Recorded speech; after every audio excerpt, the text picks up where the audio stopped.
Um amigo me disse uma vez que os acontecimentos deveriam ser analisados não do ponto de vista moral, e sim pelo impacto que eles causam. Conceitos como certo e errado são completamente abstratos e dependem apenas da visão de mundo de quem analisa, da época em que ela vive, da situação social dessa pessoa, do lugar onde vive, das pessoas em sua volta, etc. Todos esses fatores são passíveis de mudanças e vêm de ideias que também podem ser passageiras. A real diferenciação entre os fatos está no nível de influência e de mudança que isso causa, sendo que alguns desses assuntos perduram e têm seu impacto discutido durante séculos após sua concepção. Assuntos que entram no imaginário da população e são discutidos ao redor do mundo, tanto em ambientes físicos quanto virtuais, tanto por pessoas que estudaram arduamente o assunto, quanto por aqueles que têm apenas uma vaga ideia de seu significado. Assuntos com esse nível de engajamento precisam ser debatidos e, sobretudo, explicados para aqueles que debatem ou desejam entendê-los, não importando se sua opinião inicial sobre eles é contrária ou favorável. E um desses assuntos é com certeza absoluto o socialismo. A seguir, vamos apresentar os principais conceitos do socialismo e de suas diferentes vertentes, além de apresentar as ideias dos principais autores socialistas e discutir as diferenças entre esses pensamentos e essas vertentes. Afinal, o que é socialismo? O socialismo. O socialismo é uma ideologia política e econômica que visa acabar com as desigualdades sociais. Para atingir esse objetivo, eles visam acabar com o capitalismo e a propriedade privada. O socialismo surgiu no século XIX, com a ascensão do capitalismo e auge da Revolução Industrial, e buscava repensar o sistema capitalista, tendo como seu primeiro estudioso Henri de Saint-Simon, filósofo e economista francês que falaremos mais à frente. Ele propôs a criação de um novo regime, no qual as pessoas repartissem seus interesses e recebessem adequadamente pelo seu trabalho. Um pouco mais à frente, Karl Marx e Friedrich Engels publicaram o Manifesto Comunista, em 1948, onde apresentava os princípios do socialismo científico, pensamento comunista, conceito de luta de classes, crítica ao modelo de produção capitalista, crítica aos três tipos de socialismo: o utópico, reacionário e conservador, materialismo dialético e histórico, o conceito de mais-valia e a revolução socialista. Por isso, Marx está tão atrelado à ideologia, mesmo sem ter sido o primeiro pensador. Conceito de utopia e socialismo utópico. Do grego negação, utopia, lugar. Utopia significa, de uma maneira bruta, um lugar que não existe.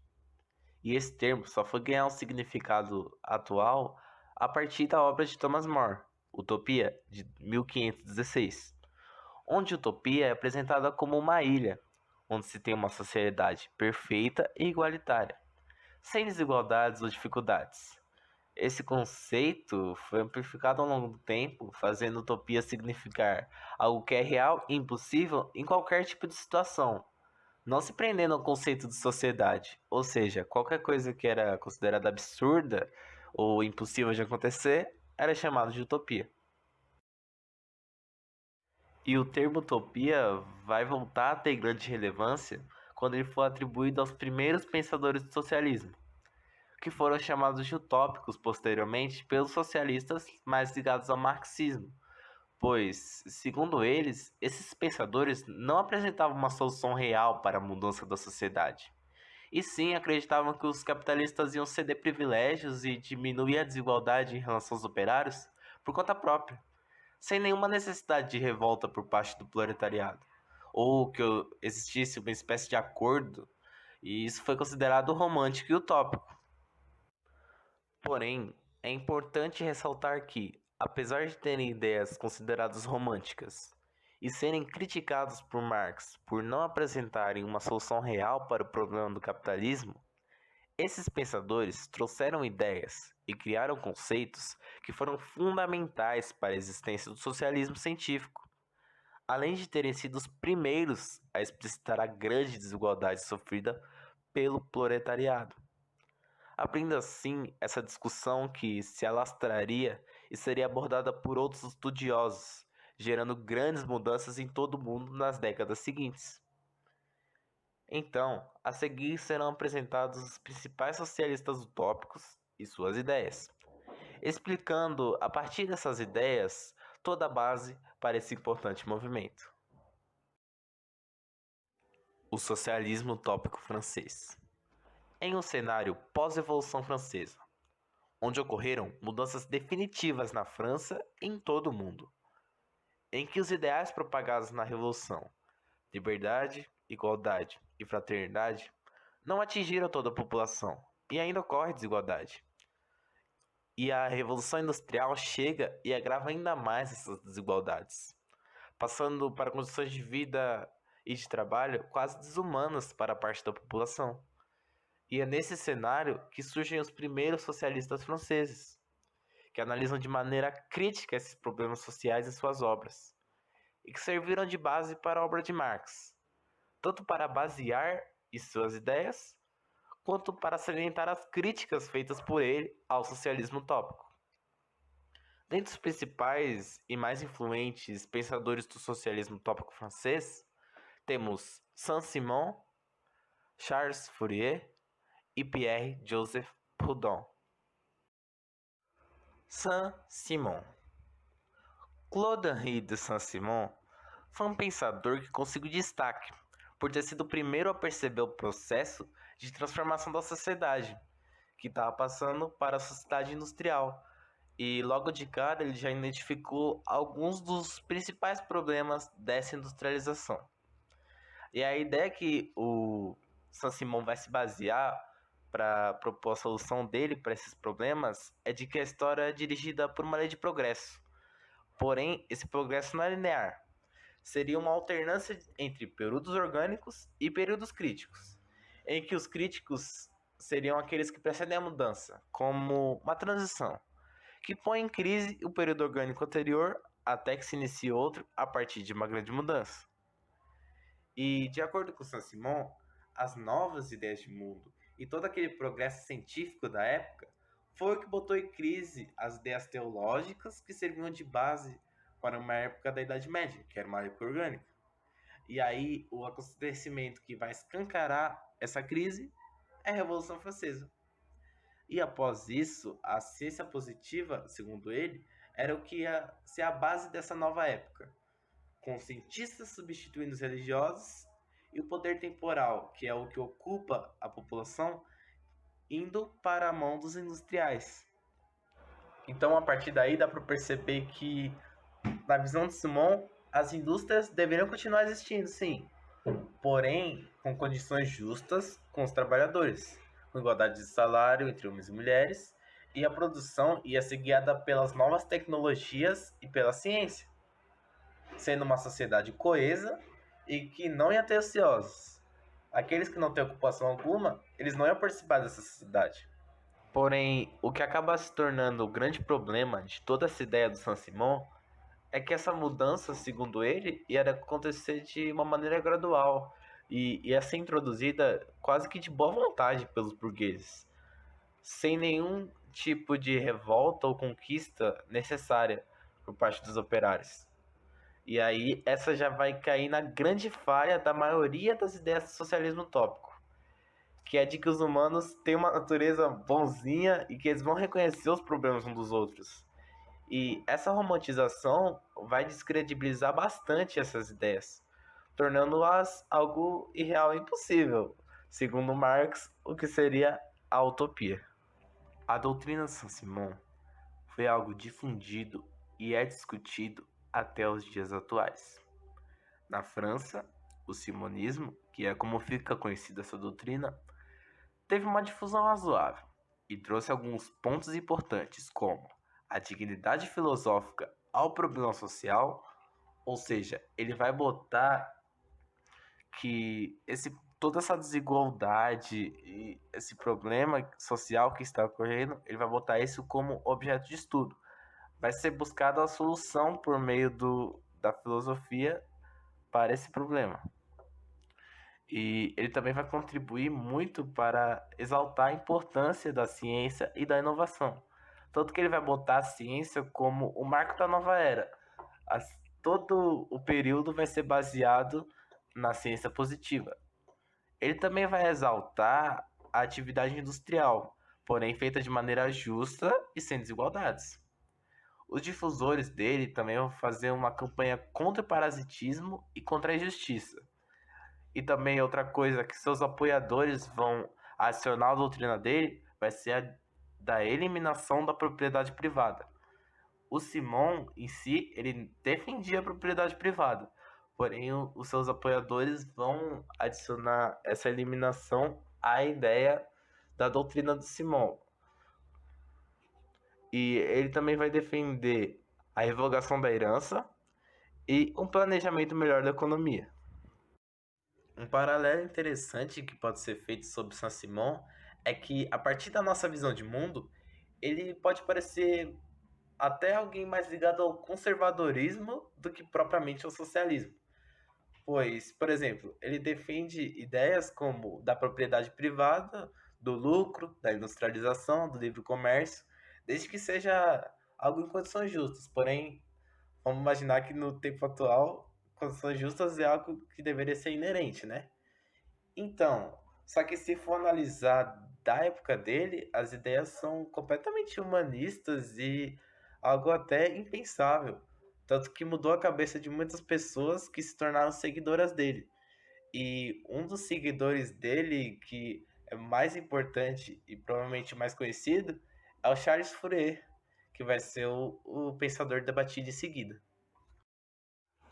Charles Fourier foi um importante teórico dentro do socialismo francês, muito conhecido por ser considerado o pai do cooperativismo, além de apresentar questionamentos sobre a natureza humana e o nosso convívio em sociedade que apresentam elementos profundos para a meditação histórico-moral.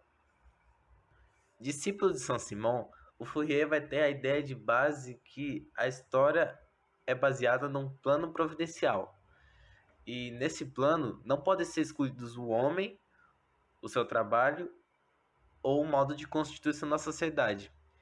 Ele defende a ideia de racionalização do prazer, de forma que o prazer do ser humano deve ser sim explorado e não reprimido, sendo que a atração passional seria a única intérprete conhecida entre Deus e o universo. O Fourier vai comparar a atração terrestre, que foi descoberta pelo Newton, e ele vai dizer que isso também deveria abranger a atração dos homens, onde as paixões humanas, que são os sistemas de atração, devem ser satisfeitas, sendo isso feito de maneira harmonizada. E ele vai dizer que as três épocas anteriores, que a dos selvagens, a dos bárbaros e a dos civilizados, elas tiveram essas paixões inibidas por conta de todo o conflito e a divergência que ocorria, e a nossa sociedade, mesmo na parte civilizada, não está imune disso.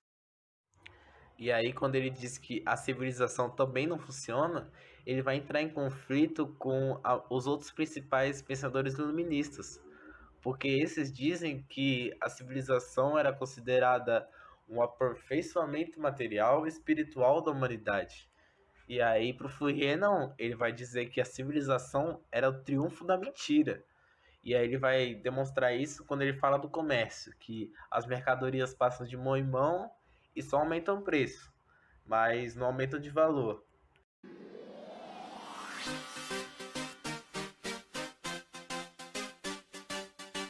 Rolo de papel higiênico, só um. Eu quero uma toalha de papel, como manda a lei. Eu quero uma caixa de fósforo só, apenas uma, como manda a lei. Na obra dele, O Novo Mundo Industrial, ele vai dizer que o homem está em conflito consigo mesmo, pois as paixões se chocam e a ciência, que vai se denominar moral, pretende reprimir essas paixões. E segundo o próprio Fourier, reprimir e não harmonizar. Então ele está criticando da ciência nesse ponto. E sendo na verdade o objetivo tinha que ser alcançar o mecanismo espontâneo dessas paixões, de forma que não vai precisar reprimi-las.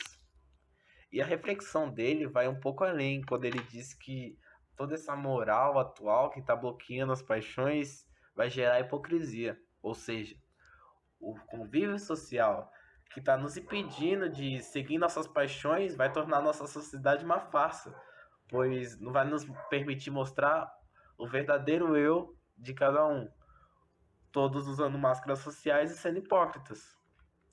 E aí é muito interessante que ele já dizia isso nessa época. E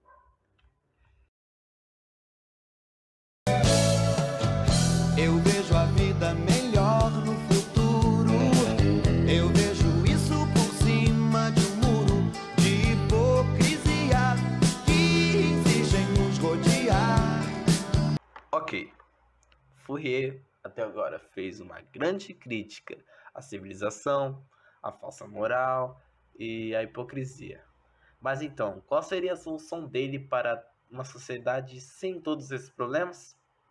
A resposta é os falancérios. A ideia de Charles consistia em uma organização de trabalho e de sociedade, sendo uma falange, composta por cerca de 1.600 pessoas. Elas viveriam no falanstério. A origem da palavra seria falange mais monastério.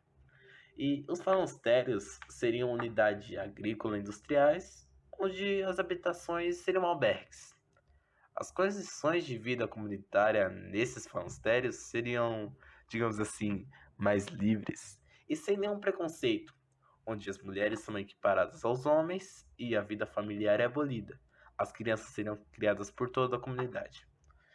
Não haveria nenhum trabalho doméstico. A liberdade sexual vigora e ninguém está preso a nenhum tipo de trabalho específico.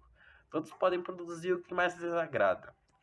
E também para evitar a repetitividade, a monotonia que tudo isso pudesse tirar, cada um dos indivíduos aprenderia mais de 40 atividades profissionais. Na hora de citar os falancérios na prática, a gente pode tem algumas questões a se trabalhar. Por exemplo, existem sim comunidades que praticam um modo de vida totalmente comunitário e fora das cidades grandes sem estabelecer nenhuma relação com elas. Porém, elas não estão dentro desse conceito do Fourier, são comunidades próprias. A gente pode citar, por exemplo, comunidades indígenas ou comunidades tradicionais aqui do Brasil, tipo caiçaras e os ribeirinhos. Não é que eles conhecem os conceitos do Fourier, mas eles trabalham numa sociedade comunitária, ou seja, isso pode dar certo. E além disso, durante a explicação que eu dei sobre essas ideias do Fourier, pode ter vindo à mente um movimento que utiliza muito dessas ideias, que é o movimento hippie, que bombou nos Estados Unidos lá na época dos anos 70, em meio à Guerra do Vietnã. E esse movimento segue exatamente os preceitos da concepção de sociedade do Fourier. Por exemplo, é, essa coisa da liberdade, todos numa sociedade comunitária. 2000 anos depois. Durante a vida dele, o Fourier esperou que algum burguês literalmente comprasse a sua ideia e tivesse apoio, porém não aconteceu. Ele acabou falecendo sem nenhum apoio, sem nenhum financiamento para um projeto como o dele. Porém, futuramente, alguns seguidores dele tentariam experiências como essa, acontecendo isso na Europa, nos Estados Unidos e até mesmo aqui no Brasil, que foi quando alguns imigrantes italianos e alemães tentaram implantar essa ideia em Santa Catarina. E, em suma, por diversos motivos, todas as experiências acabaram falindo, mostrando que a ideia do Charles talvez tivesse um caráter um pouco utópico, sendo o principal problema no conceito geral, provavelmente, o de que o ser humano tem um caráter fundamentalmente bom. Ou seja, nas condições certas, todos nós viveremos em paz e sem inimizade. Seria uma sociedade perfeita. Em suma, todas essas questões que o Fourier vai trazer em relação à hipocrisia da vida da sociedade, o real conceito de moral, do pensamento igualitário entre homens e mulheres que ele já trazia nessa época, e outras ideias como instituição de conceitos que foram largamente utilizados no ramo empresarial ligados ao cooperativismo, tudo isso vai tornar o Charles Fourier um teórico definitivamente à frente do seu tempo e considerado historicamente fundamental para as concepções de mundo que a gente tem atualmente. Faça amor, não faça guerra. Pierre-Joseph Proudhon. Polêmico, pacifista e promotor de movimentos sindicais, Proudhon era, simultaneamente, adversário da propriedade privada e também do comunismo, de modo a ser, ao mesmo tempo, apoiado e criticado por Marx. Uma das suas obras mais conhecidas, O que é Propriedade, ele vai fazer aquela afirmação de que a propriedade é um furto. Essa afirmação ele vai basear na noção de que o operário não está sendo devidamente remunerado por seu trabalho, ou seja, ele está sendo roubado pelo capitalista, porque ele vai basear isso na noção de que a força da capacidade de produção coletiva vai valer muito mais que a individual, e esse rendimento coletivo está indo para o capitalista ao invés de para o operário. Vale ressaltar também que o Proudhon não condena a propriedade privada em si, pois acredita que a propriedade privada é uma questão de liberdade. Só que essa liberdade vai se tornar criminosa quando ela é dada ao capitalista em troca da escravidão dos trabalhadores, gerando assim a contradição fundamental entre o capital versus o trabalho, onde o capitalista vai se apropriar do trabalho e também da própria existência do operário, partindo daquele conceito de que a vida do ser humano está entregue ao produto do seu trabalho. E o Proudhon vai estabelecer a ideia de justiça como lei do projeto social, partindo daquele pressuposto claro de que a ordem social burguesa está errada e precisa mudar. E o rumo que ele prevê para essa mudança é a justiça. Só que não aquela justiça da revelação como era na Idade Média, que era a justiça imposta por Deus. Ou seja, é algo que vai vir de fora e você vai obedecer simplesmente para não sofrer as consequências. Não, essa justiça deveria ser a justiça da revolução. Ou seja, algo que vai crescer na consciência do próprio ser, de maneira imanente e progressiva. Bonito, né?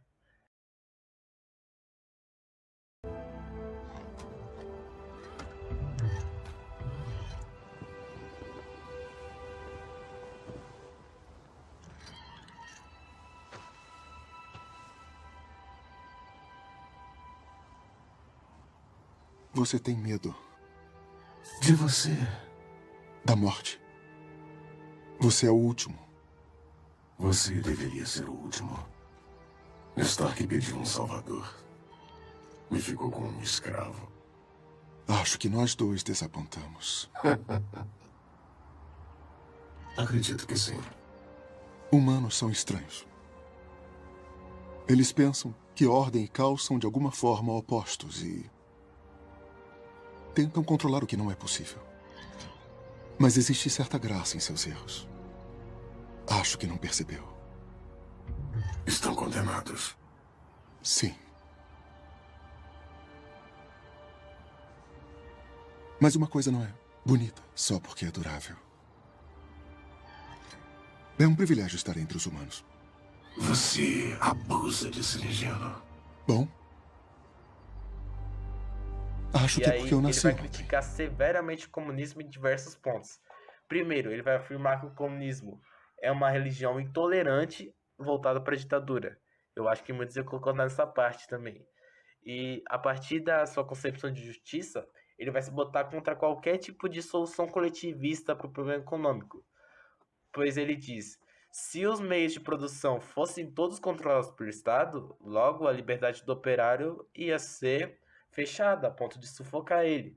E isso ia ser não, isso ia ser nada diferente em relação ao capitalismo ou até pior. E aí ele também vai dizer que o comunismo nunca vai poder respeitar as dignidades da pessoa e os valores da família. Esse é outro apontamento do Proudhon. E também ele diz que o Estado vai acabar se tornando dono não só dos bens materiais, mas também do cidadão, nacionalizando a vida das pessoas.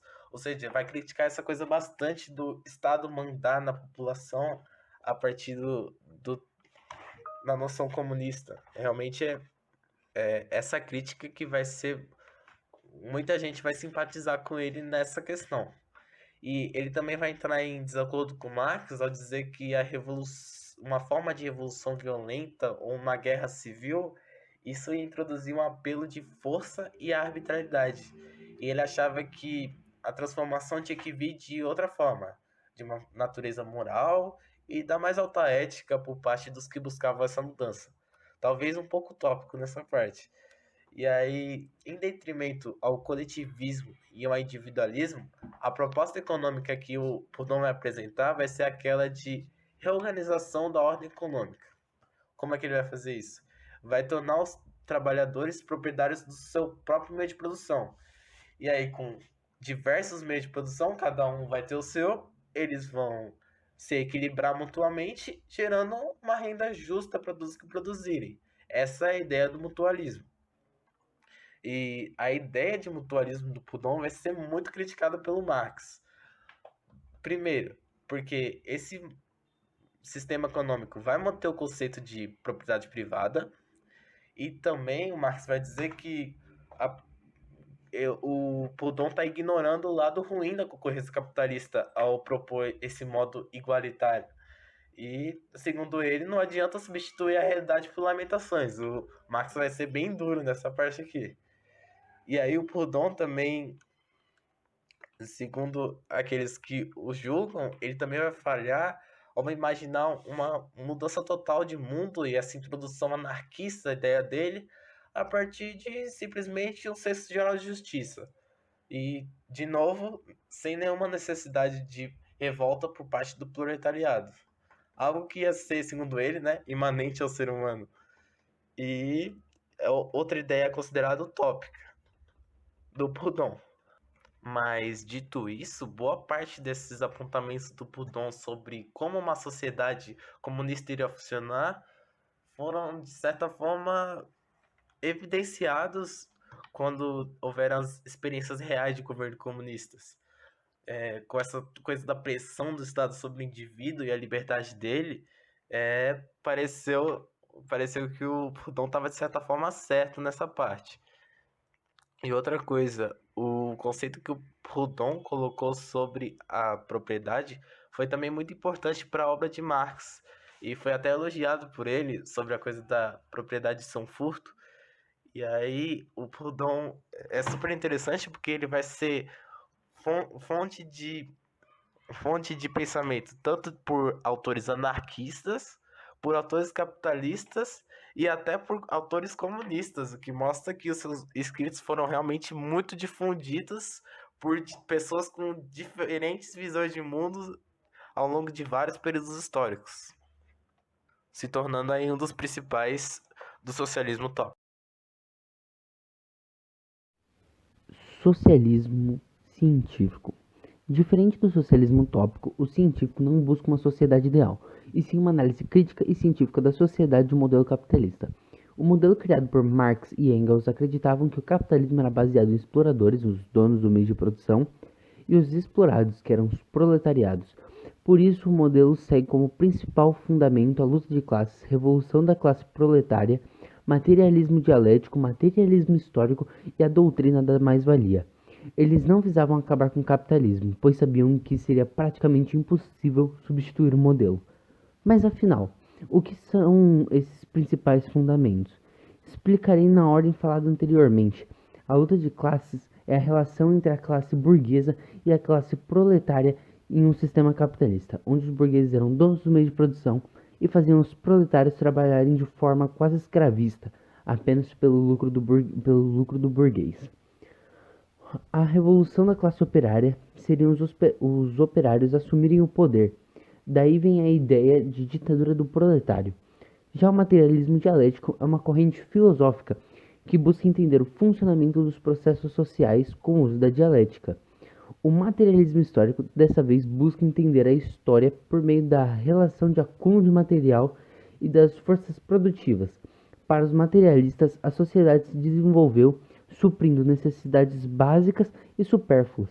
E por último, e um dos mais importantes, a mais-valia, que consiste em dizer que um salário de um trabalhador é errado, pois o esforço dele é mal remunerado, mas o chefe fica ganhando muito com pouco esforço.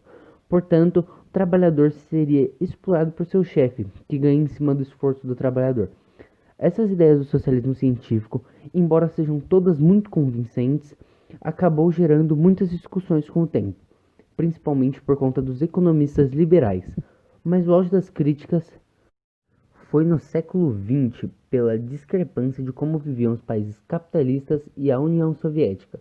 Mas em destaque aos principais críticos do modelo socialista temos os economistas Mises, Rothbard, Ayn Rand, Milton Friedman, Adam Smith e Hayek.